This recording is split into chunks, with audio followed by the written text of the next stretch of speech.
preconceito espiritual. Preconceito espiritual. E a gente logo tende a pensar, quando ouve a palavra preconceito, em alguma coisa em relação a uma etnia, a cor de pele de uma pessoa. Mas, na verdade, a palavra preconceito em si não tem nada que ver com essas coisas. Essas coisas se utilizam da palavra preconceito para demonstrar uma situação. A palavra preconceito, na verdade, é a junção de duas palavras, pré e conceito. A palavra preconceito nos mostra um conceito, uma ideia antecipada, um pensamento sem ter todas as informações necessárias para a formação de fato desse conceito, desse entendimento. E é exatamente o que acontece aqui numa situação com um homem chamado Natanael. Jesus está chamando seus primeiros discípulos. E André, irmão de Pedro, era discípulo de João Batista, já está seguindo a Jesus. Já foi contar para o seu irmão Pedro, que na verdade tem por nome Simão, dizendo que encontrou o Messias. E agora Filipe, um outro personagem bíblico, depois de se encontrar com Jesus, vai até Natanael, que virá a ser um dos 12 discípulos, e diz: eu encontrei o Messias, eu encontrei aquele que os profetas falaram, é ele e tal. E a Bíblia vai dizer em João capítulo 1, verso 46, o seguinte: perguntou-lhe Natanael, de Nazaré, que é a região onde Jesus foi criado, né? De Nazaré pode sair alguma coisa boa? De Nazaré pode sair alguma coisa boa? É interessante que existia por parte dos religiosos da época um preconceito não só com Nazaré, mas com a região da Galileia, porque não existia histórico profético na Galileia. Então Natanael tem essa pergunta para Filipe: Messias de Nazaré? Messias vindo da Galileia? O texto vai seguir, vai continuar no capítulo 1, e Jesus, ao se encontrar com Natanael, Jesus revela algo que a gente não sabe direito o que é, sobre um momento da vida de Natanael, que ele estava debaixo de uma figueira, e Jesus diz para ele. E depois que Jesus revela isso, talvez alguma coisa íntima, uma situação do coração dele, a gente não sabe. No verso 49, Natanael reconhece Jesus como profeta, reconhece Jesus como o Messias, acredita de fato, mas olha o que João 1,50 vai nos dizer. Ao que Jesus lhe respondeu: porque te disse que te vi debaixo da figueira, crês? Pois maiores coisas do que estas verás. Mais uma vez, porque eu te disse que te vi debaixo da figueira, crê. Olha o que Jesus está falando para Natanael: você só acredita, você só crê, você só tem exercido fé agora que eu falei que eu te vi debaixo da figueira. Antes você não cria.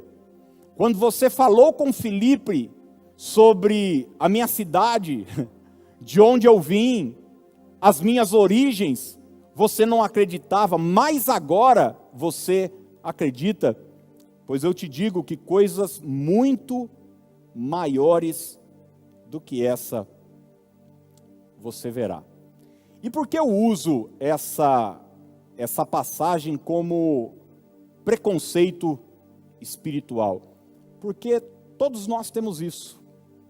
Todos nós temos o equívoco de imaginar que a gente sabe como Deus virá até nós, como Ele agirá, os métodos, as formas, os caminhos que o Senhor vai utilizar para nos abençoar, para nos favorecer, para nos enviar os recursos. Eu não sei você, mas por muitas vezes eu já orei dando para Deus ideias. Você sabe o que é isso? Falando para Deus, por que o Senhor não usa fulano? Por que o Senhor não toca o coração de Beltrano? Por que o Senhor não faz assim para mim? E o que é isso? É um pré-conceito espiritual. É uma mania que temos de achar que conhecemos os caminhos de Deus. Conhecemos as formas, os métodos, o jeito de Deus agir. E quem anda com Jesus já há algum tempo sabe que isso é uma bobagem. Quantas pessoas têm essa ideia fixa? Eu, como pastor, muitas vezes já fui chamado para atender, às vezes um casal, às vezes uma mãe com um problema com o filho, uma esposa que estava insatisfeita em relação a algo no casamento. E não foram poucas as vezes que essas pessoas pediram um atendimento particular antes. E por algumas vezes eu ouvi dizendo, pastor, fale isso, fale aquilo outro. Uma forma de querer manipular o caminho de Deus, a ação de Deus. E eu quero dizer para você que não rola. Deus tem seus métodos, Deus tem seu jeito, Deus tem seus caminhos, Deus tem a sua forma de agir. E quando nós nos prendemos a esses conceitos humanos, já estabelecidos dentro da nossa mente, dentro do nosso coração, normalmente nós nos frustramos, porque os caminhos de Deus são mais altos do que os seus caminhos. O jeito de Deus agir, você nunca vai entender. Eu nunca vou entender. Tem uma passagem no Antigo Testamento bastante conhecida, que um homem passou exatamente por isso. Você conhece a história dele? É um homem leproso, seu nome é Naamã. Ele é um oficial de guerra e ele tem um problema, ele tem uma doença. E ele tem uma escrava dentro da casa dele, ele é sírio, não tem relação alguma com a fé judaica da época, mas ele tem uma funcionária, uma serva na casa dele que é judia. E a Bíblia diz que um dia essa moça disse o seguinte, se o meu Senhor soubesse, tem profeta lá na minha terra, e algo poderia acontecer. Enfim, Naamã vai atrás de Eliseu, que é o profeta de Deus naquela época. E quando Naamã chega até a casa de Eliseu para receber a sua cura, para, enfim, ser atendido pelo profeta de Deus, a Bíblia diz que Eliseu não o atende. Já parou para pensar uma coisa dessa? Um cara de alta patente chega na casa do pastor Eliseu, do profeta Eliseu, e Eliseu não o recebe. Pelo contrário, Eliseu manda seu assistente até a porta com um recado. Fala para Naamã ir até o Rio Jordão e mergulhar 7 vezes. E a Bíblia vai dizer que Naamã ficou revoltadíssimo com essa palavra de Eliseu. E não é porque Eliseu não o recebeu. Olha porque Naamã ficou revoltado. Segundo Reis, capítulo 5, versos 10 e 11, diz assim. Então Eliseu lhe mandou um mensageiro dizendo, vai, lava-te 7 vezes no Jordão e a tua carne será restaurada e ficarás limpo.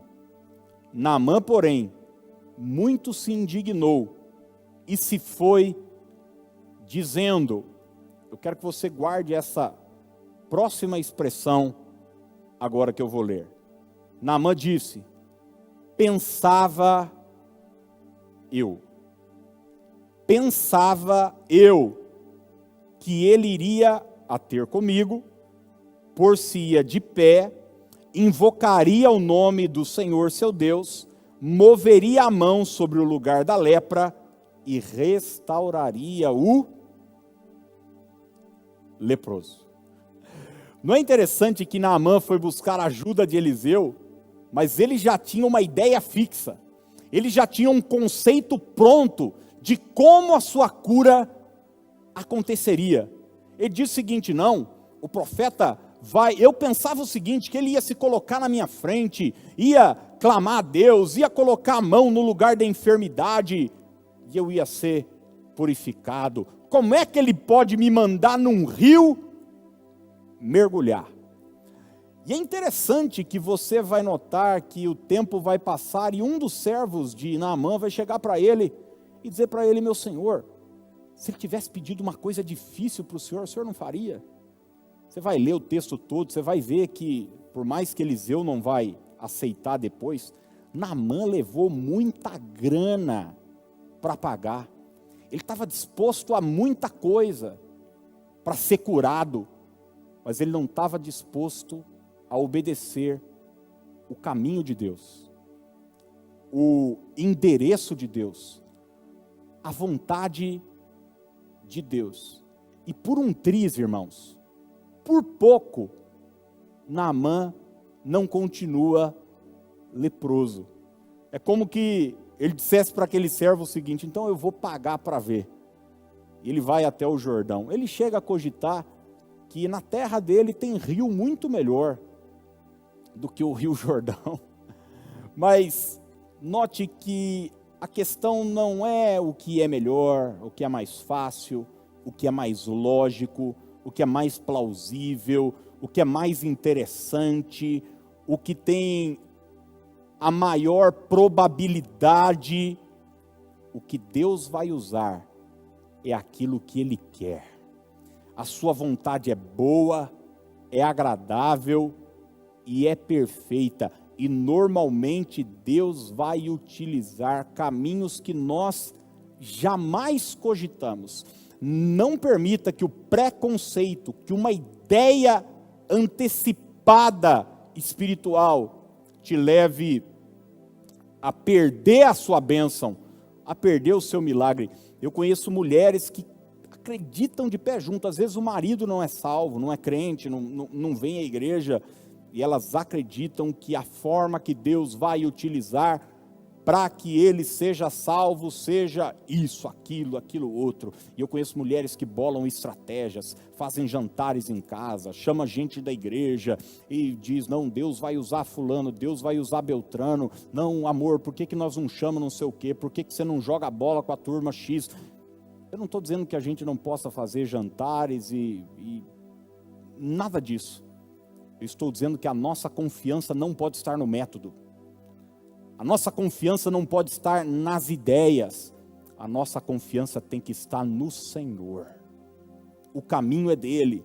Talvez você está preso numa ideia fixa de que fulano podia levar o seu currículo.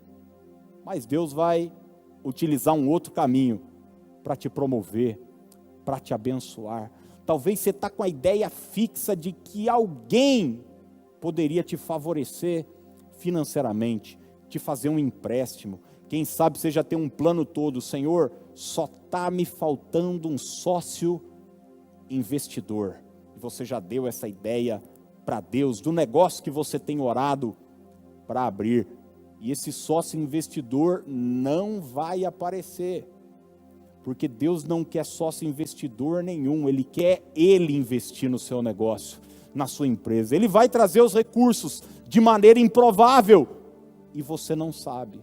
Então, muitas vezes esse preconceito espiritual vai trabalhar contra a nossa fé, vai prejudicar a nossa fé. E tem uma segunda passagem interessante nesse ponto, que se dá com os discípulos de Jesus. Jesus multiplica pães e peixes e dá uma ordem para os discípulos irem para o outro lado do mar da Galileia. E é o texto onde ele vai andar sobre as águas. Você conhece esse texto. E a Bíblia diz que os discípulos vão. Estou em João 6. E olha que o verso 19 e 20 vai dizer: tendo navegado uns 25 a 30 estádios, eis que viram Jesus andando por sobre o mar. Aproximaram-se do barco e ficaram possuídos de temor. Mas Jesus lhes disse: sou eu, não temais. Mateus narra esse fato também no capítulo 14, e é interessante que Mateus relata que os discípulos chegam a cogitar que se tratava de um fantasma, de uma assombração, Jesus andando sobre as águas. Lembre-se que os discípulos conheciam Jesus, conheciam sua aparência física, sabiam quem ele era. Acontece que os discípulos não esperavam Jesus vindo, andando sobre as águas. Porque isso não é forma de uma pessoa vir me socorrer. Isso não é jeito de uma pessoa chegar para me socorrer. Isso não é jeito de Deus agir. E é interessante que você continua lendo o texto. O verso 22 vai dizer o seguinte, vai relatar sobre a multidão que está atrás de Jesus, que ficou lá do outro lado do mar da Galileia. Os discípulos estavam aqui, junto com Jesus e com a multidão. Jesus disse: vocês vão passar para o outro lado do mar. Os discípulos vão no seu barco. Jesus vai andando sobre as águas e encontra com os discípulos. Olha o que o verso 22 diz. No dia seguinte, a multidão que ficara do outro lado do mar, notou que ali não havia senão um pequeno barco. E que Jesus não embarcara nele com seus discípulos, tendo estes partido sós. Não é interessante você descobrir que ao embarcar no barquinho, na noite anterior, os discípulos deixaram um barco para Jesus atravessar o mar da Galileia? Não, nós vamos, deixa esse outro barco aqui, ele vai depois, vai despedir da multidão, e depois ele vai de barco. Acontece que naquele dia em especial, Jesus falou: eu não vou usar barco, eu não estou afim de usar barco, eu não quero remar, eu não quero fazer esforço com a mão, com o braço, não. Eu estou afim de andar sobre as águas. Posso ou não? Posso ou alguém ou alguém se opõe? E muitas vezes na nossa vida, gente, nós deixamos nossos barquinhos para Jesus embarcar. E a gente espera ele chegar como? Com o barquinho que a gente deixou. As multidões olharam lá, acharam estranho, falaram: ué, o que será que aconteceu? Não entenderam nada. E eu quero dizer para você, confie em Deus, confie nos métodos de Deus, pare de deixar barquinho para Deus, pare de pensar que a sua cura vai vir através de uma oração X ou Y. Eu conheço pessoas que param de tomar remédio porque elas só acreditam que Deus pode curar elas através da oração com óleo. Deus faz do jeito que quer, na hora que quer, e usa quem quiser.